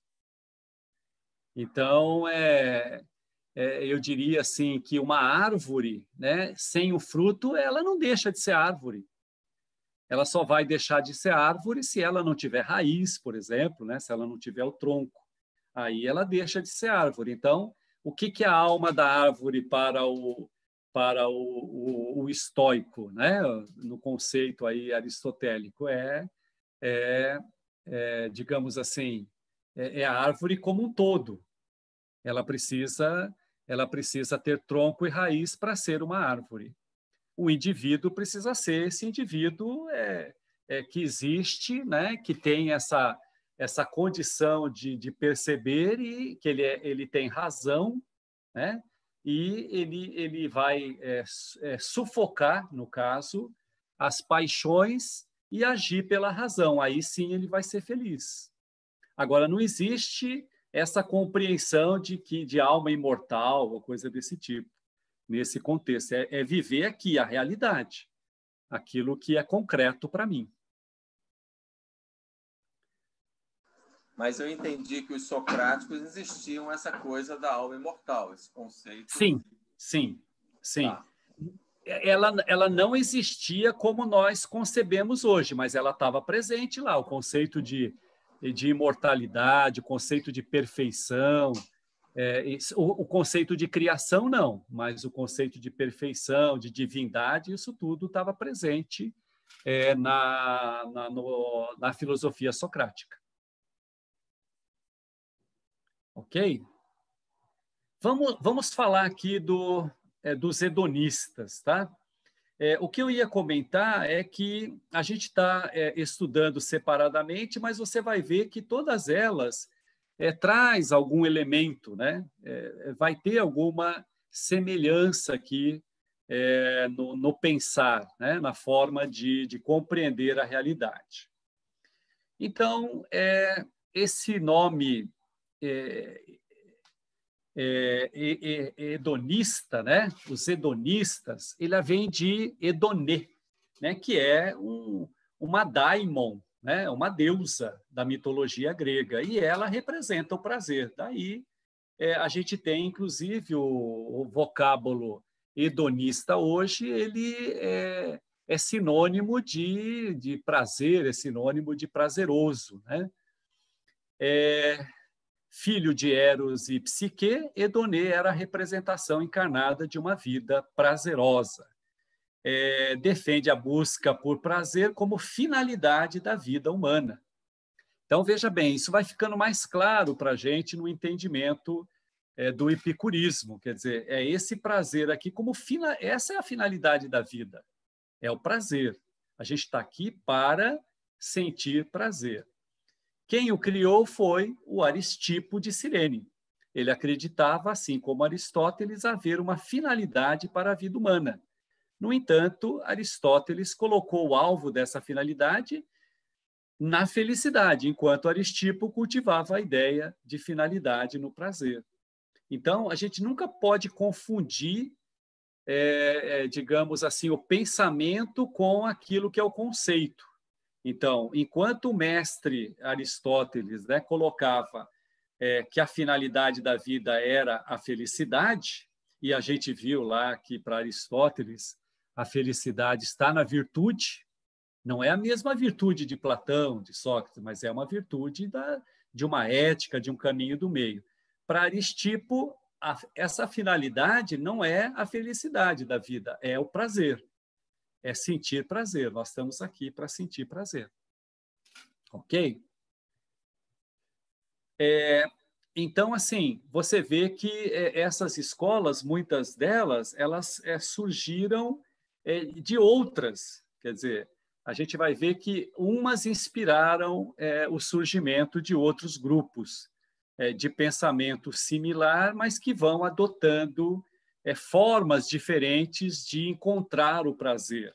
E até agora ninguém perguntou, mas eu já vou adiantar que esse prazer ele vai estar relacionado não só à satisfação, por assim dizer, carnal, a satisfação do corpo. Ela está ligada,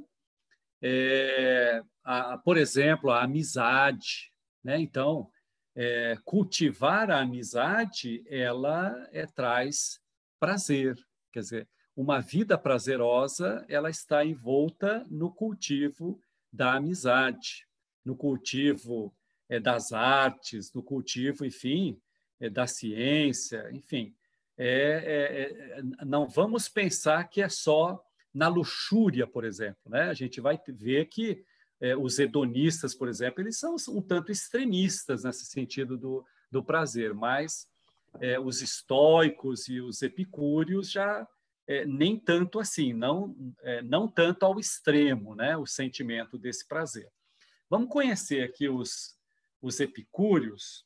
A gente vai avançando aqui, o tempo, puxa, ele vai encurtando, né?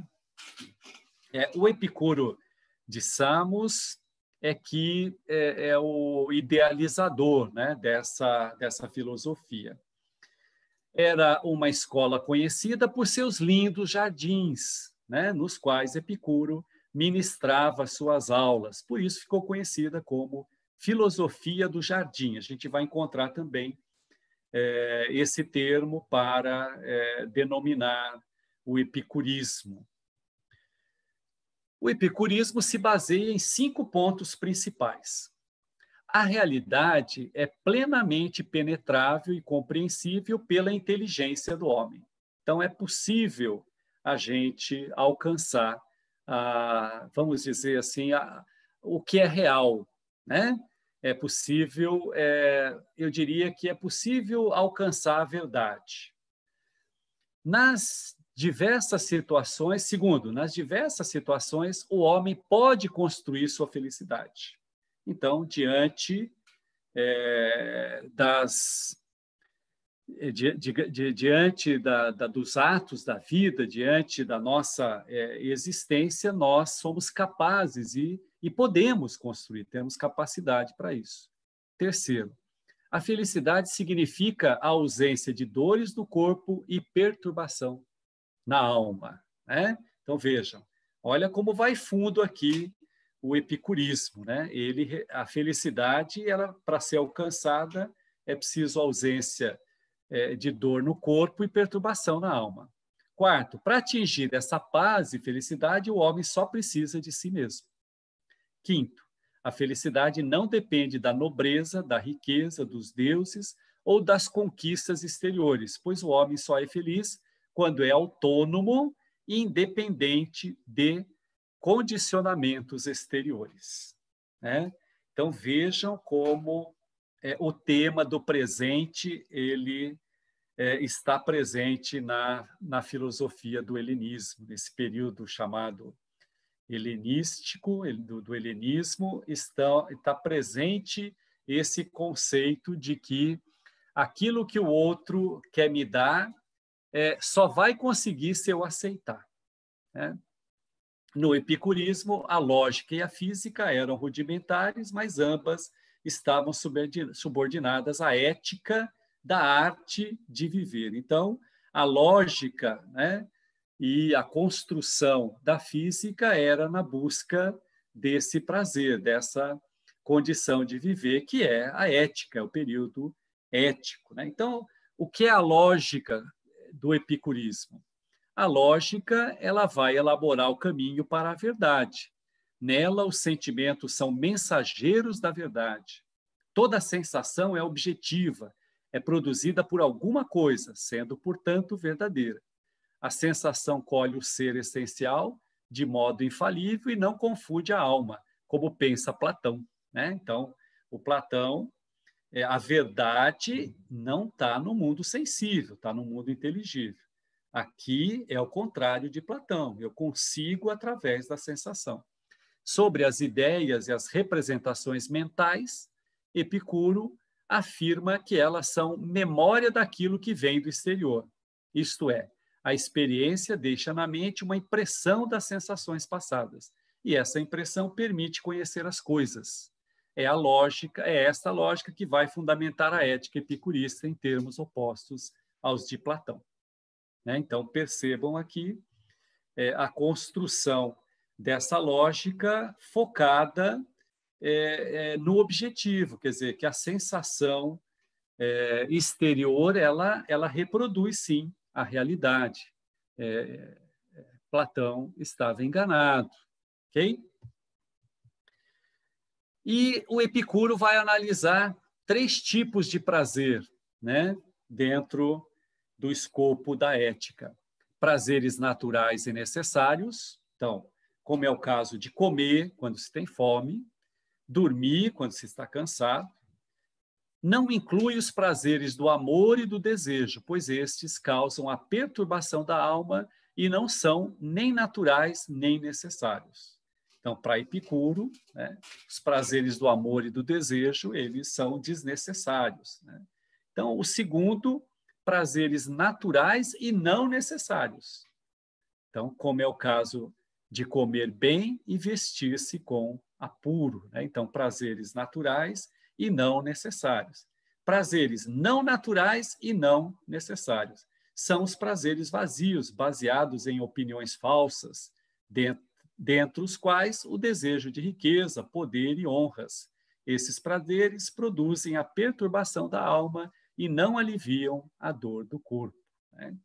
Então, a gente vai ver aqui na ética epicurista, né, do epicurismo, a tal da ataraxia, né? Então, muitos dos prazeres que ele coloca como não necessário, ele provoca em nós uma excitação, que é a ataraxia. E o fulcro central do epicurismo é a prática da ataraxia.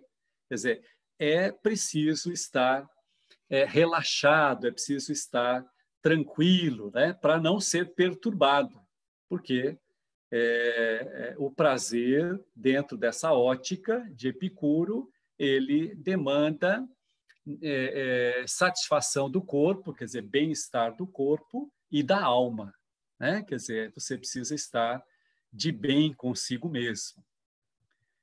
Muito bem. Os cínicos. Nossa, gente, 21:17. Então, o Antístenes de Atenas, tá? É um discípulo de Sócrates, que é o idealizador dessa escola, dessa filosofia. Ela foi fundada lá em Atenas, lá por volta de 400 a.C. Os cínicos diziam que a felicidade podia ser alcançada por todos, pois ela não consistia em luxúria, poder político ou boa saúde, e sim em se libertar disso tudo.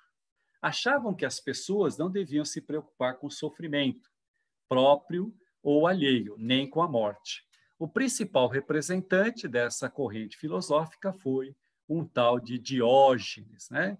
O Diógenes foi discípulo aqui do discípulo do Sócrates, tá?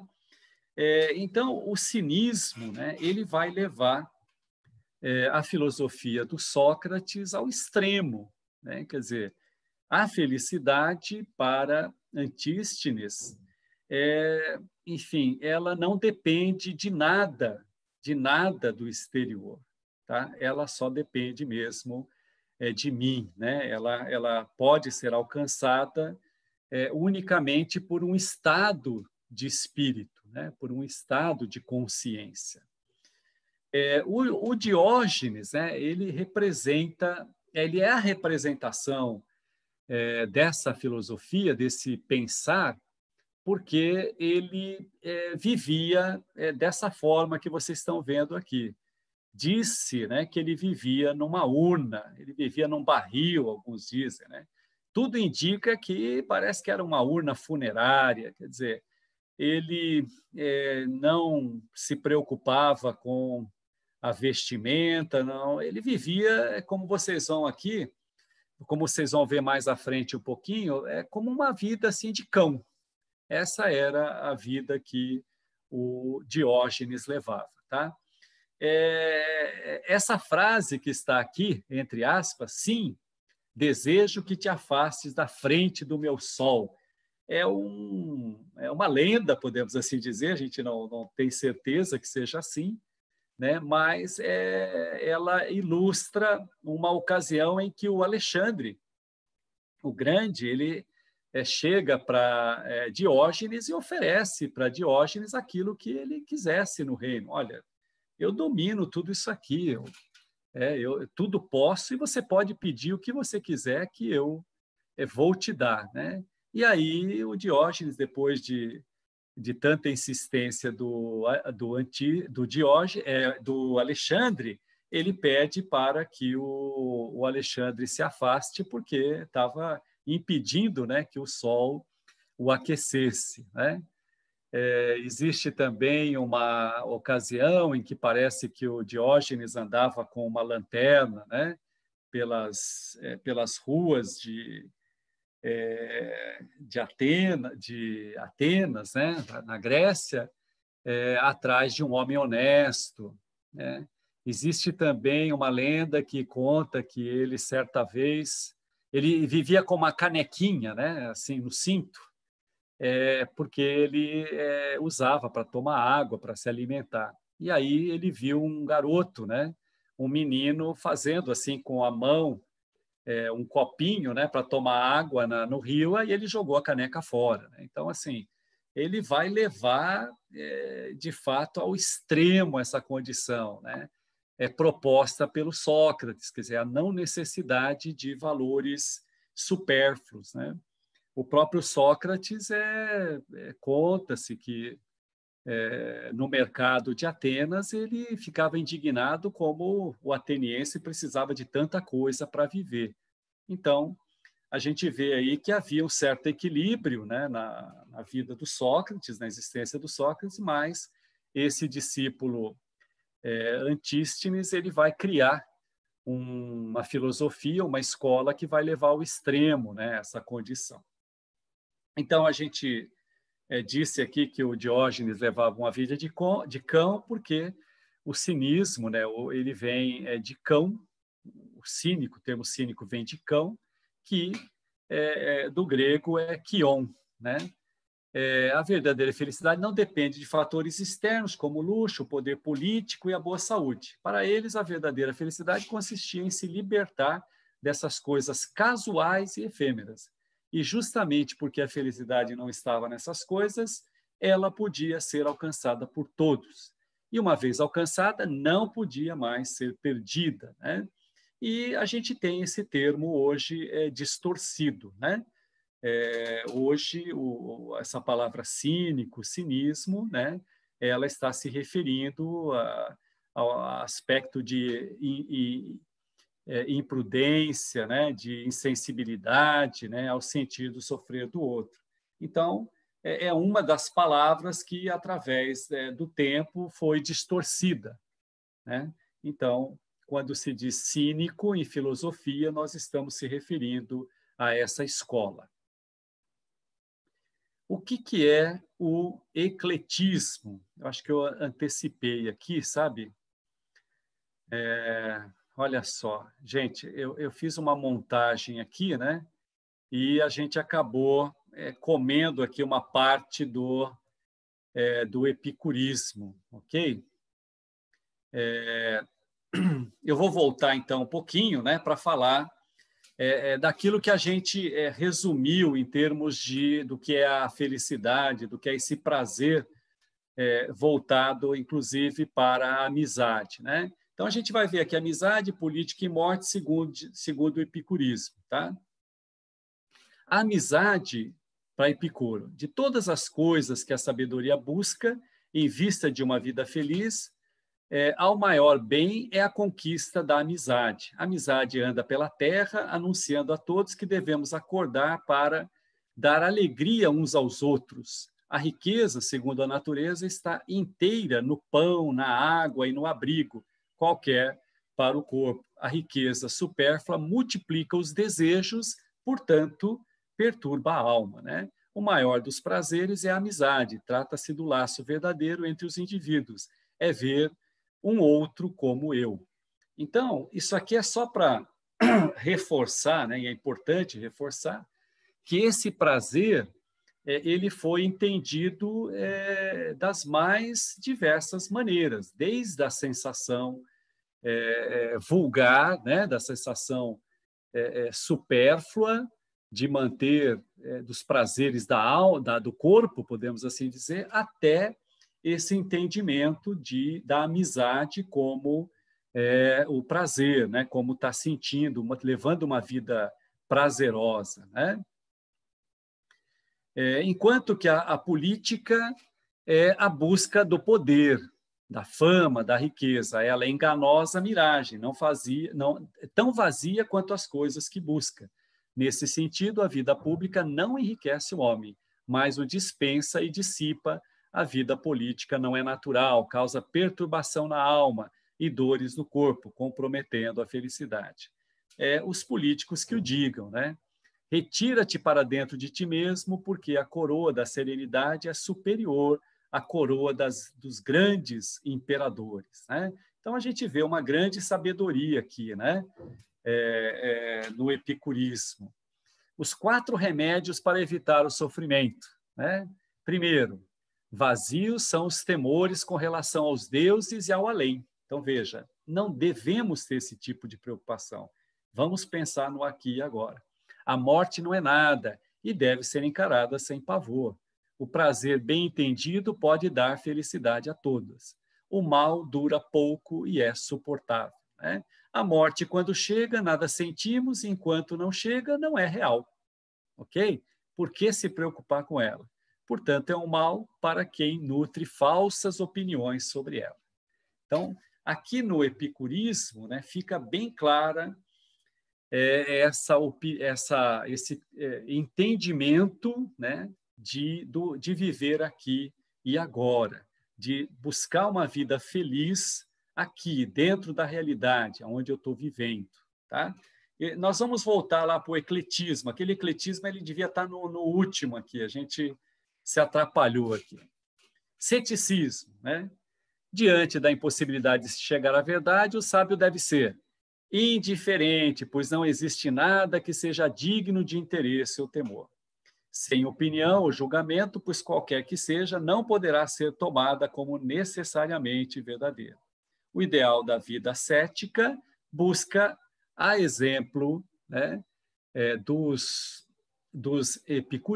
epicúreos, né, a ataraxia, que é essa tranquilidade, por meio da suspensão de juízo.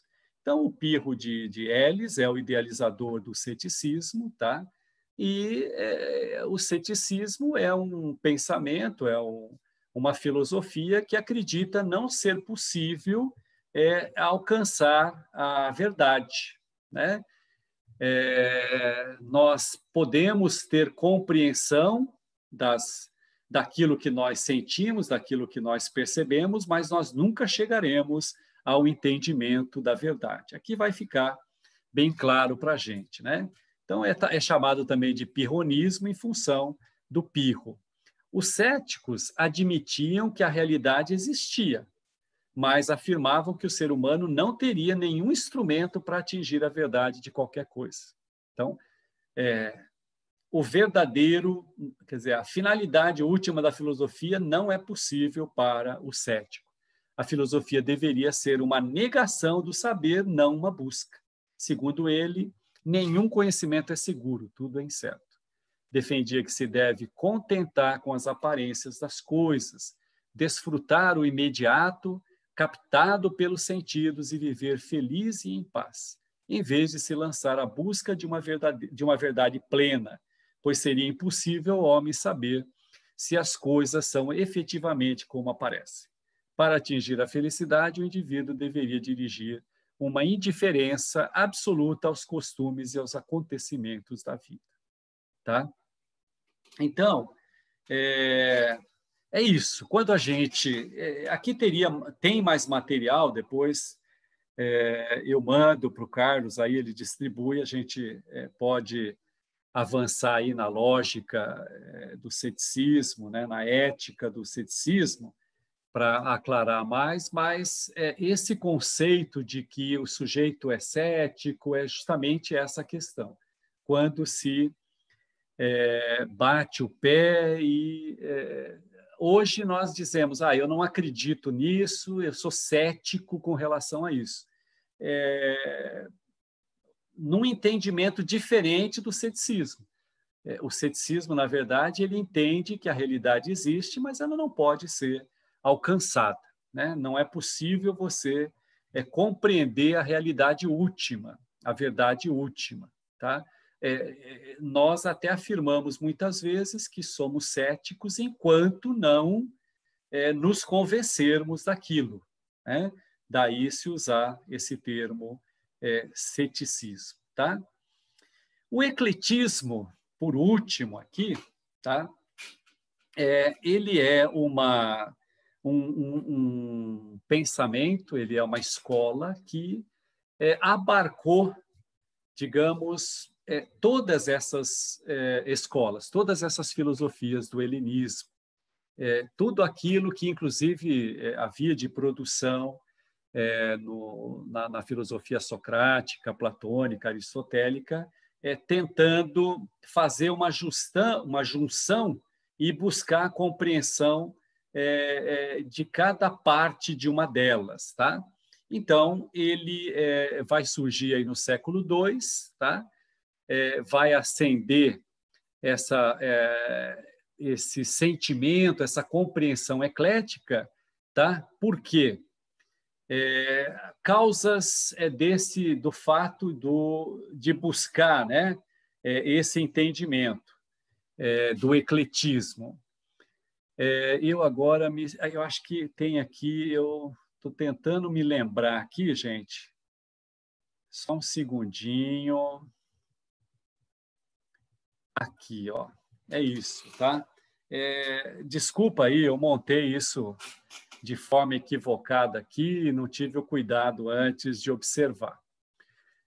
Então, assim, eu estava tentando lembrar aqui o nome do Pótamo, né, que é o construtor, o idealizador do ecletismo, né? Quem vai se referir a ele, a gente só tem referência através do historiador Diógenes Laércio, tá? Assim, então, em linhas gerais, ele vai selecionar um pouco de cada uma, né? Ele vai buscar naquilo que ele entende ser útil e verdadeiro, tá? Para montar a sua filosofia e fazer essa junção. Por isso que a gente diz hoje, quando a gente vê uma pessoa que transita em várias áreas do conhecimento, sujeito é eclético, ou sujeito que tem várias habilidades, né? Até distintas umas das outras, a gente diz sujeito é eclético, tá? Significa escolher, né? E reunir, tomando de várias partes. Isso que quer dizer ecletismo, tá? O ecletismo pretendia reunir boas ou melhores ideias de várias escolas, fundindo-as em um único pensamento. Então, a gente até coloca aqui o Platão e o Aristóteles, porque vem daí também, quer dizer, eles estão no centro desses conceitos, né, do ecletismo. E as outras escolas também. Aí eu vou voltar lá para aquela colocação histórica, né, do porquê essa ideia de fazer essa fusão, formando o ecletismo, fazendo surgir o ecletismo. O Abagnano, né, criador lá principalmente do dicionário de filosofia, ele vai dizer que diversas causas favoreceram o ecletismo. Ele vai citar principalmente a questão da conquista do Império Romano, né, sobre os macedônios. A Grécia se tornou uma província de Roma, portanto, a partir disso, Roma passa a valorizar a filosofia grega. Porém, não vai saber lidar, né, com as diferentes correntes de pensamento. Então, vejam, quanto tempo dessa construção, né, desde os pré-socráticos, né, até Aristóteles, e depois essas escolas fazendo, digamos assim, essa, vamos dizer, contraposição, inclusive no sentido de dirigir o sentido da vida para um outro norte, né, um outro objetivo. Tudo isso demandou séculos de construção e vai haver essa dificuldade de lidar com essas filosofias, com essas construções. Não vão saber lidar com essas correntes. Então, o intuito era criar uma que pudesse dar conta de tudo isso, né?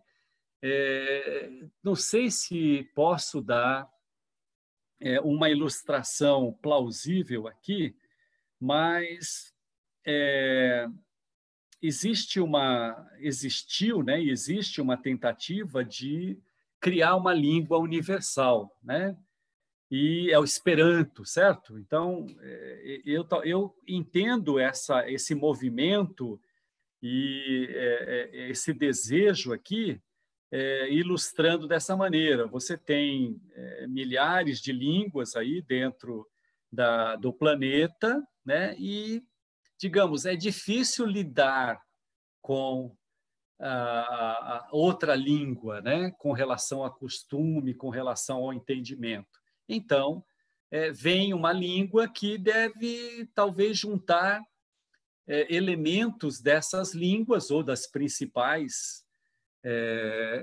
que geraram todas as outras e criar uma única que possa ajudar a todos no entendimento. Então, é assim que eu mais ou menos entendo o ecletismo aí, como esse esforço, né, essa tentativa de juntar todo o conhecimento de então para dar conta da vivência, para dar conta de tudo que estava sendo vivido, porque vamos relembrar, nós temos agora aí um sincretismo, né, de cultura, costumes orientais e de costumes ocidentais dentro desse mundo de então.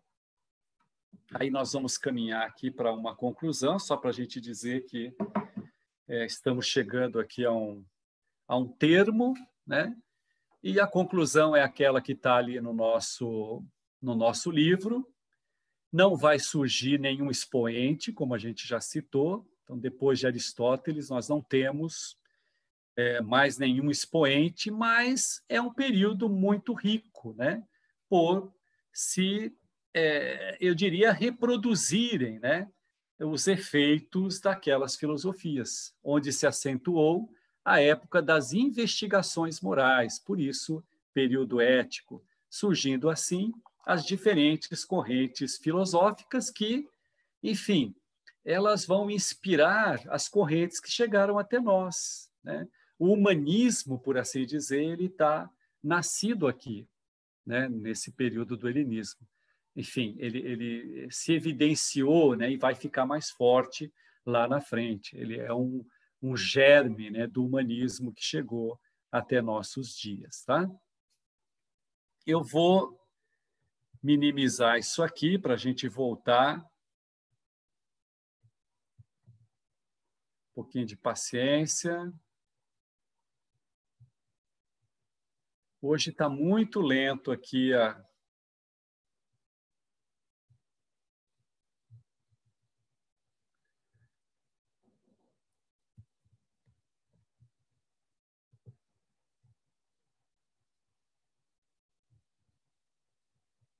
Vocês estão me ouvindo, gente? Sim, tranquilo. Ele não está obedecendo aqui, Carlos. A gente pode ir conversando enquanto eu vou tentando parar essa apresentação. Acho que agora eu consegui. Isso. Não é só o computador, tá, que é lento.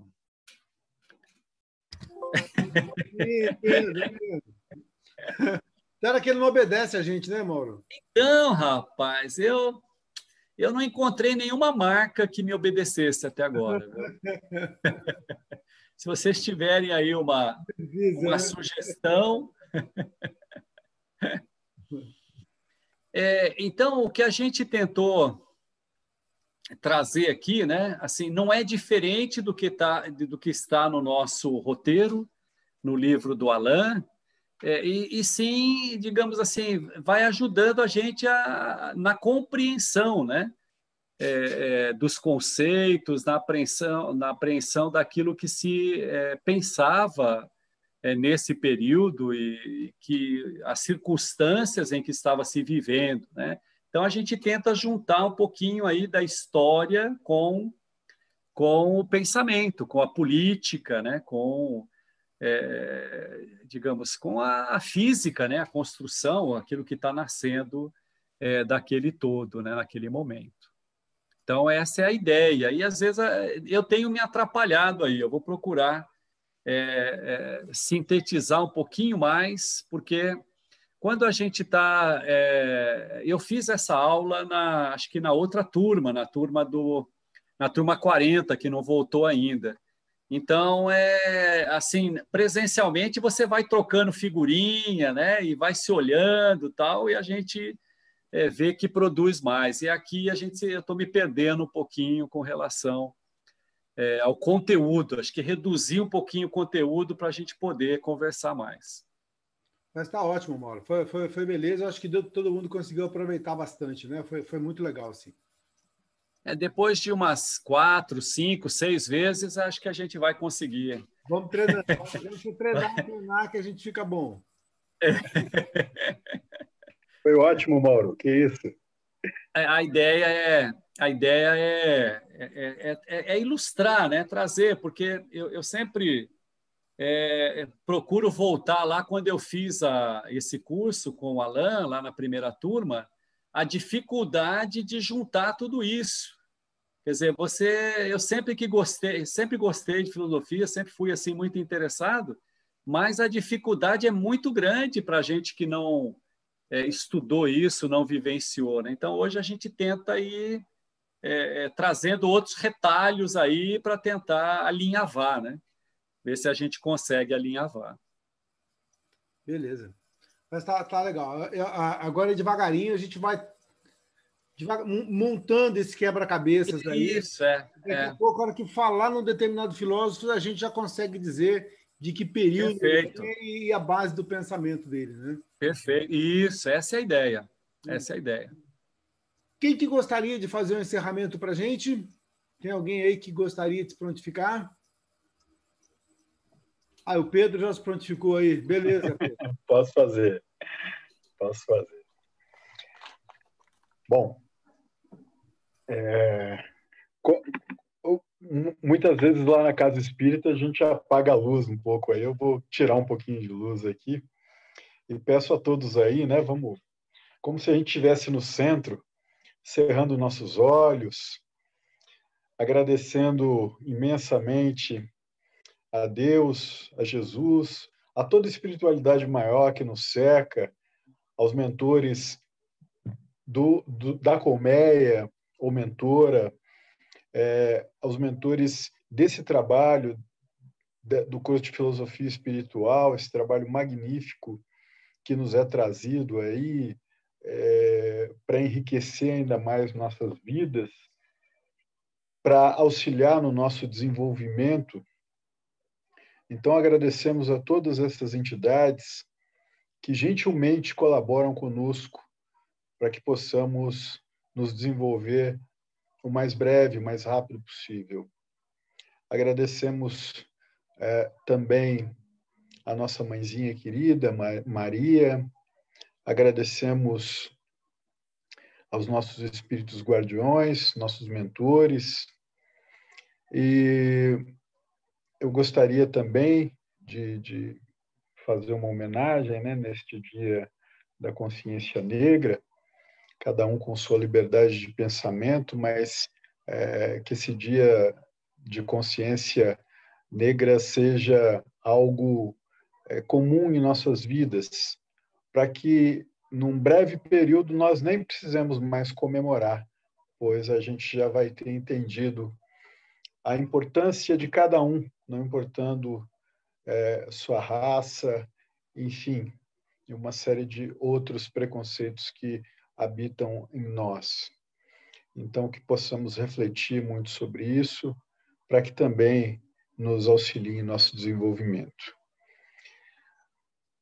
Queridos irmãos, eu espero que todos nós tenhamos aprendido muito com essa aula.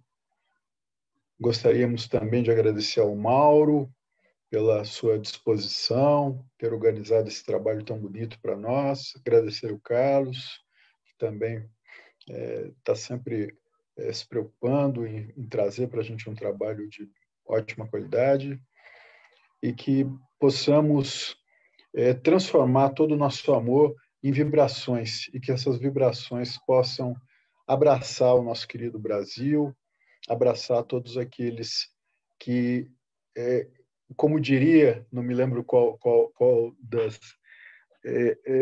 escolas aí, mas que a gente possa tirar essa infelicidade da dor o mais breve possível de nossas vidas e que as nossas vibrações possam alcançar todos aqueles que,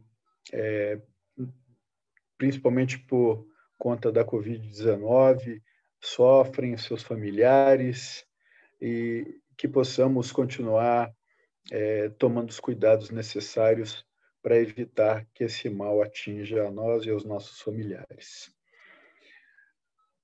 Muito obrigado a todos, que a paz de Jesus esteja conosco e que na próxima aula possamos estar novamente aqui, presentes, atentos e unidos. Que assim seja, graças a Deus. Gente, obrigado mais uma vez, Mauro, obrigado pela aula, obrigado pela presença de todos. Grande final de semana para todo mundo. Amém. E até a semana que vem, se Deus quiser. Obrigado, professor. Grande abraço. Obrigado, gente. Bom final de semana. Noite. Abraço. Igualmente.